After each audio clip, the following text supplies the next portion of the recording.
अगर आप हमारे चैनल पर नए हैं तो सब्सक्राइब बटन को दबाएं, साथ ही बेल आइकन को दबाएं so that you will never miss any educational updates.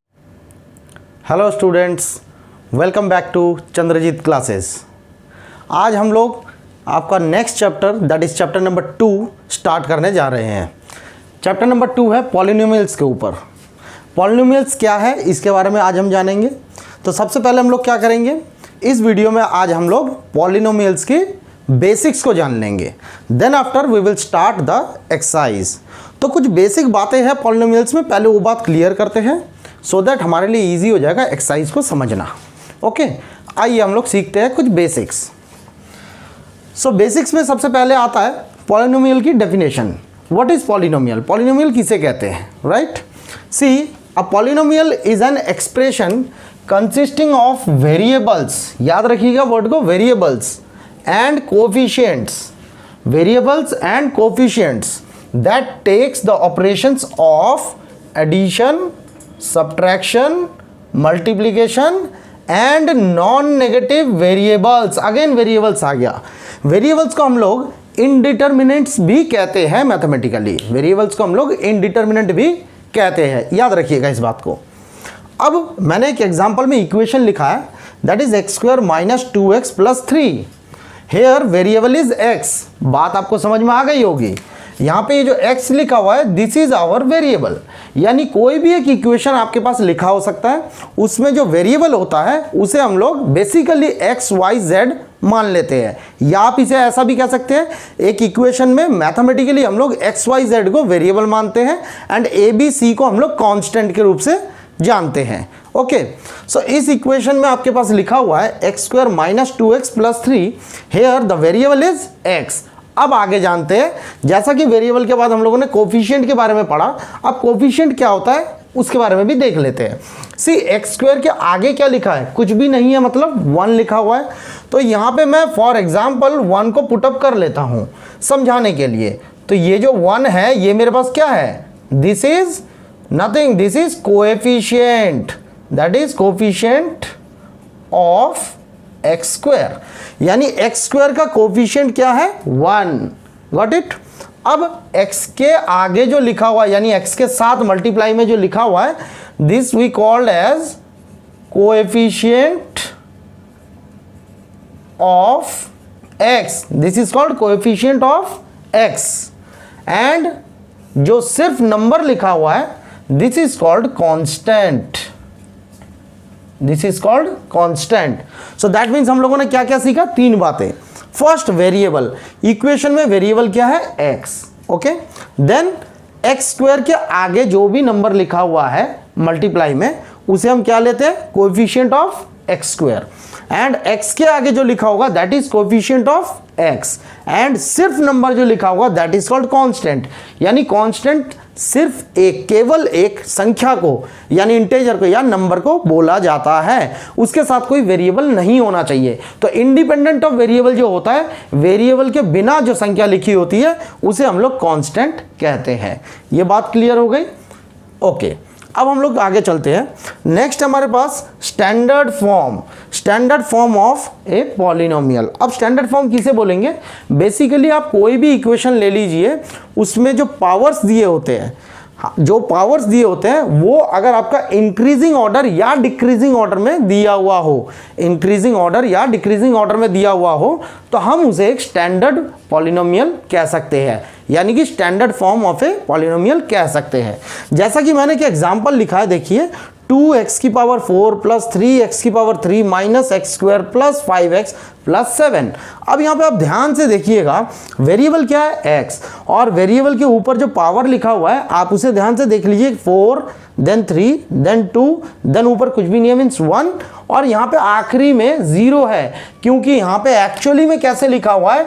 Hair actually it is written as x की पावर 0 एंड किसी की भी पावर 0 मीन्स क्या होता है? 1। So that comes 1। तो इसे और अलग से लिखने की जरूरत नहीं है, इसीलिए मैंने 2x की पावर 4 प्लस 3x की power 3 minus x square plus 5x plus 7 में इसे छोड़ दिया, इसके साथ एक्स स्क्वायर लिखने की ज़रूरत नहीं होती है।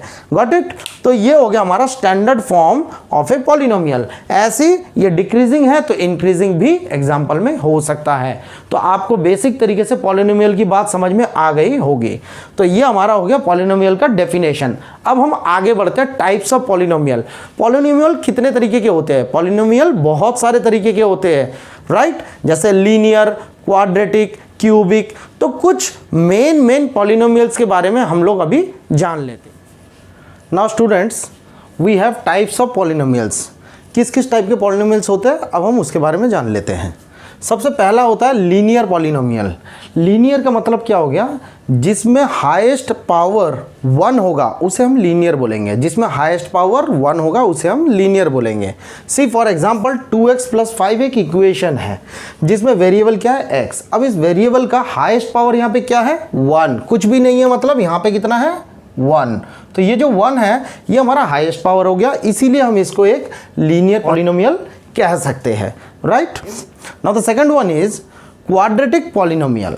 अब क्वाड्रेटिक पॉलिनोमियल किसे कहते हैं ये भी जान लीजिए।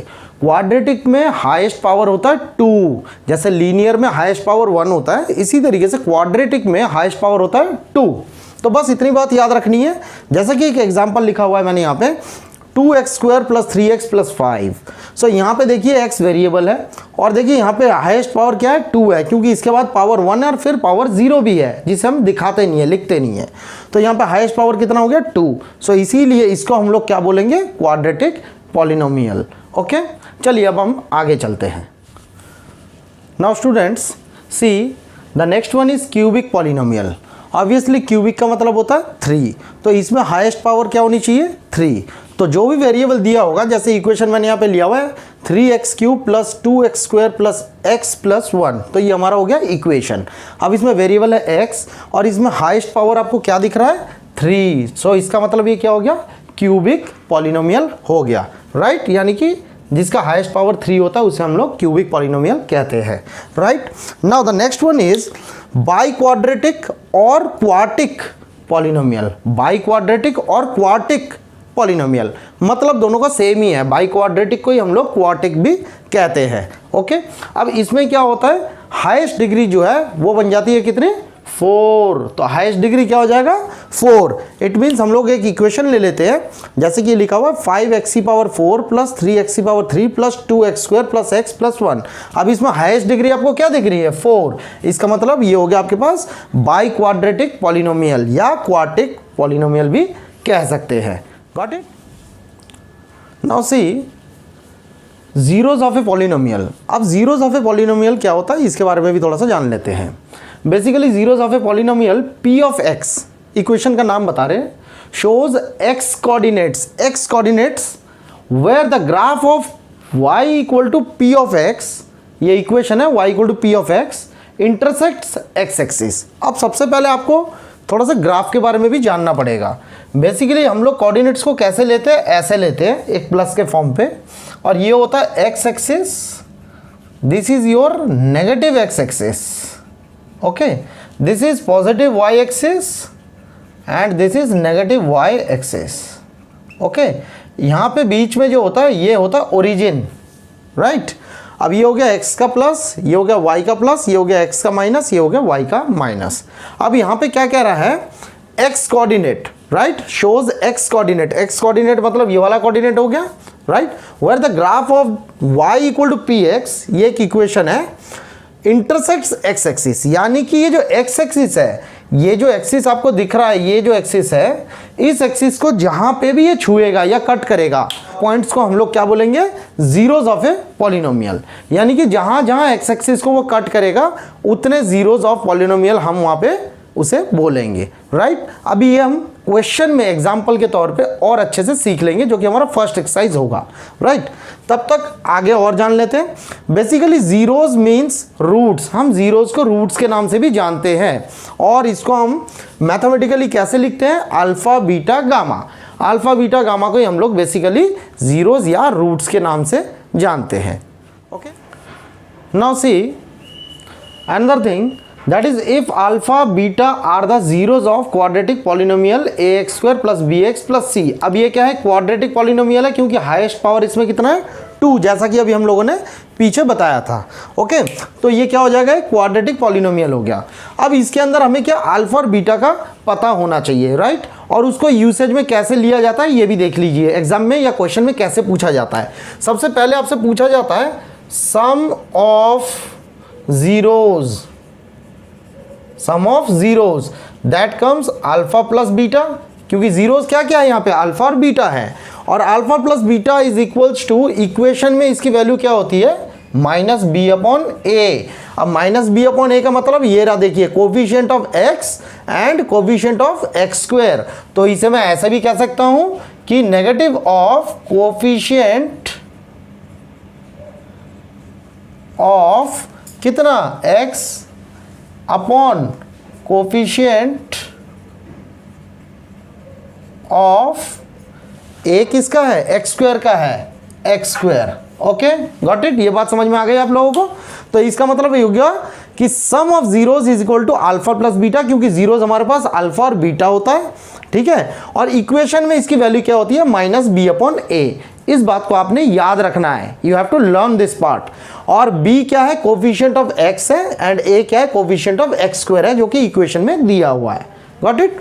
Now another thing is that product, जैसे हम लोगों ने सम निकाला इसी तरीके से प्रोडक्ट भी होता है, product of zeros.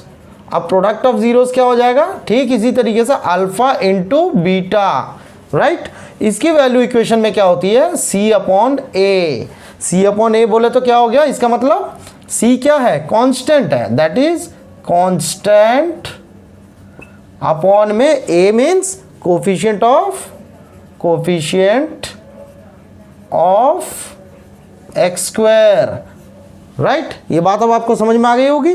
c upon A, c क्या है, कांस्टेंट वैल्यू है, एंड a क्या है, कोफिशिएंट ऑफ एक्स स्क्वायर है। Okay, now come to this part. Another one is that कि if alpha beta and gamma are the zeros of a cubic polynomial. अब ये cubic है, देखिए highest power कितना है यहाँ पे 3 है, तो ये क्यूबिक हो गया। और यहाँ पे इसीलिए क्या बोला है, क्यूबिक में अल्फा बीटा और गामा तीनों वैल्यूज का बोला है।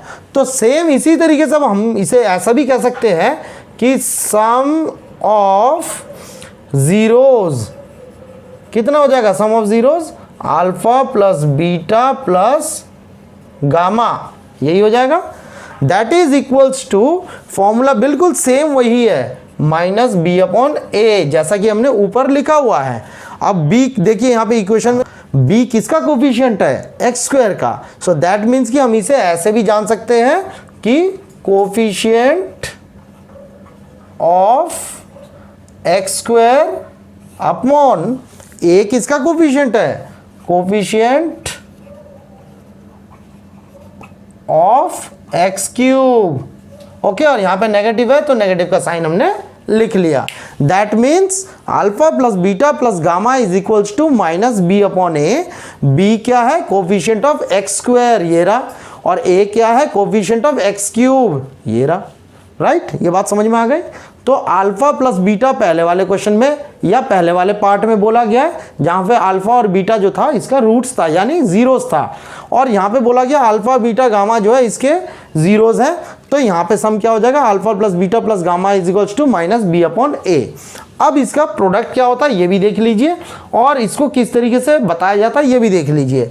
नाउ अगर मैं बोलूँ यहाँ पे कि alpha beta plus beta gamma plus gamma alpha is equal to क्या होता है, it come same c upon a, जैसे कि हमने यहाँ पे प्रोडक्ट में किया था 2 के केस में, यहाँ पे 3 के केस में क्या हो जाता है, c अपॉन ए। ओके, तो इसका मतलब ये हो गया कि कोफिशिएंट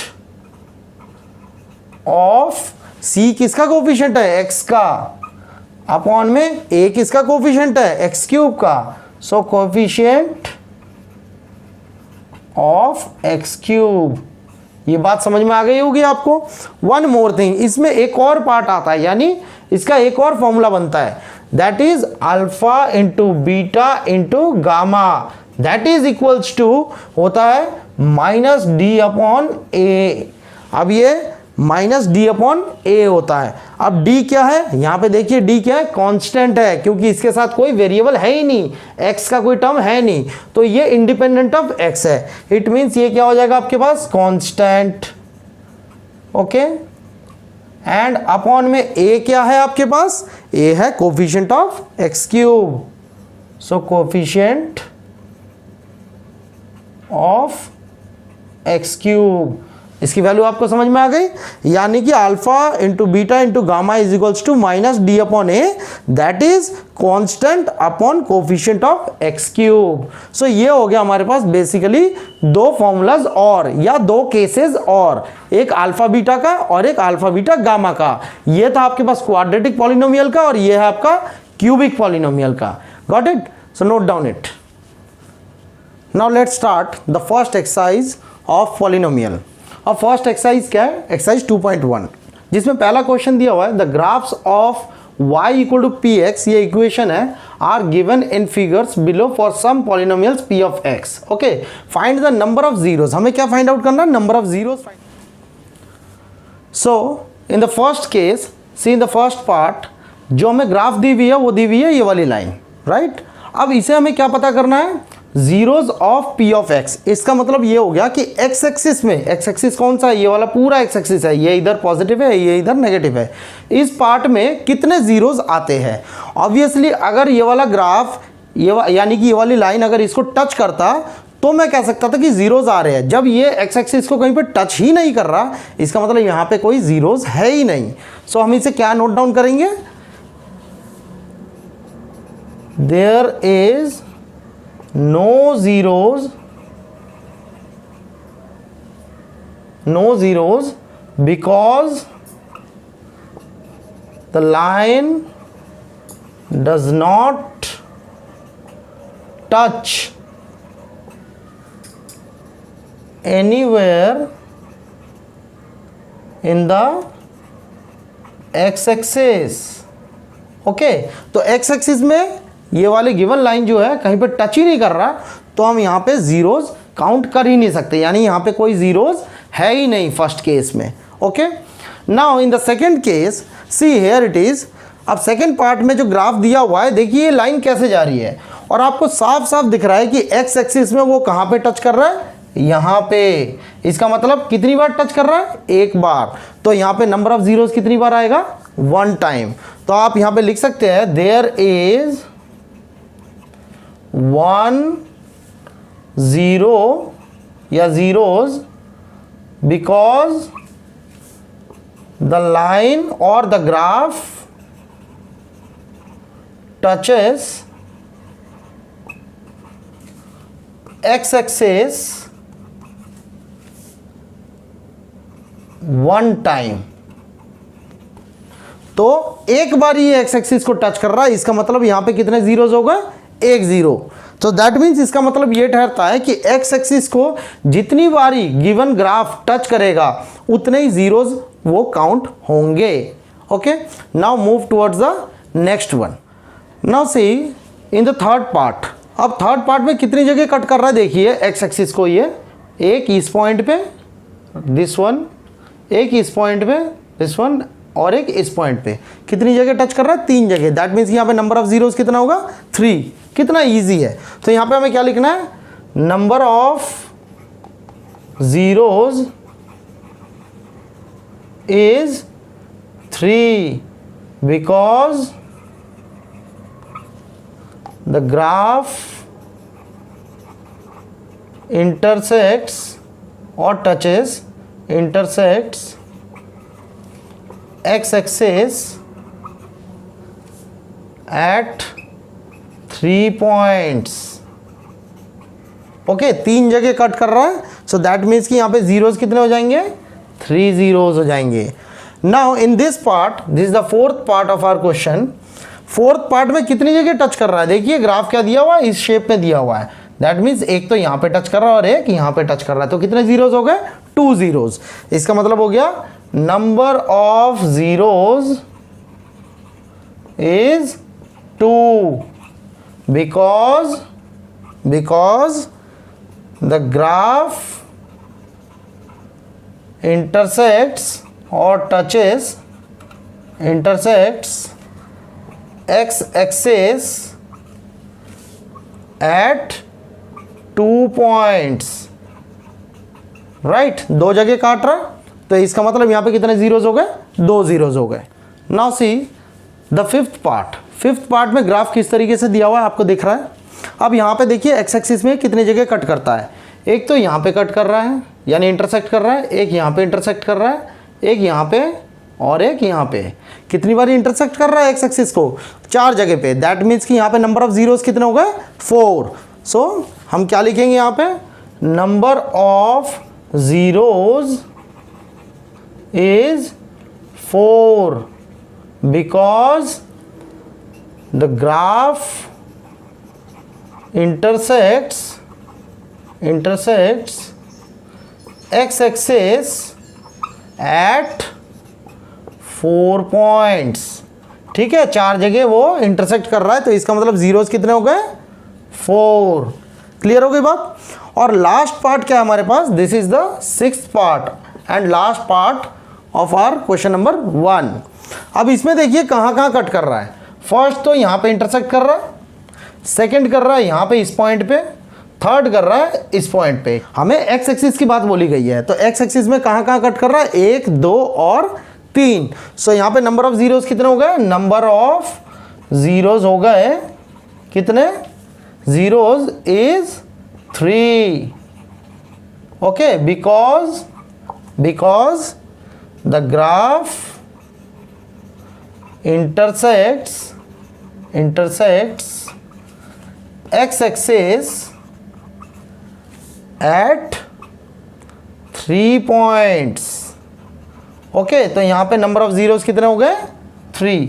और इसी तरीके से हम लोगों ने क्वेश्चन नंबर 1 यानी कि एक्सरसाइज 2.1 कंप्लीट कर लिया, राइट। अब हम अपने नेक्स्ट एक्सरसाइज को नेक्स्ट वीडियो में कंप्लीट करेंगे। जब तक के लिए आप मेरे इस वीडियो को शेयर करें, लाइक करें एंड डेफिनेटली सब्सक्राइब करें। और अगर कोई डाउट है तो मेरे कमेंट बॉक्स में आप मेरे को लिख के भेजें। ओके, तब तक के लिए गुड बाय।